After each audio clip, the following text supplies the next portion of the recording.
Здравейте, приятели! Днес ще пробваме бомбоните на Амос. Ще започнем с кое искате? С Прасковата. Аз мисля, че с прасковата. Те ги слагаме, защото те са Не бели. бе, на Така, масичката трябва. не. Почваме с прасковата. Сякаш ще отваря по един вкус. Айде, това е прасковата. Нейният вкус, който тя се избра е праскова, тя ананас. Аз съм пробвала другите две, затова им белещ ги дадох ананас, на тях. а аз белеща малина. Айде първо на мирис. Миришат на праскова. Я. Трябва после... Ей, 3 перфектно! Важна ма. Ма вярно, сега всичко за мириса на манго. Екшън. По манго. Я да ги помириш, я да ги помириш. Колко ни даваш на мирис? На мирис 5 от 10. 8 от 10. Я пак, 7 я. Аз давам 7.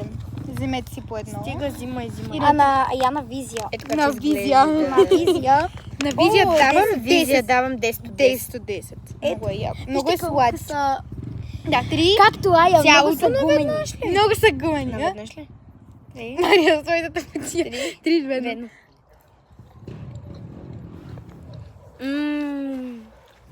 Закриваме. 10 от 10. Уникално. 10 от 10. Къде мога да го изплюя? Къде мога? Никола, стига след Това е много вкусно. Не ми харесва. Къде мога да го изплюя?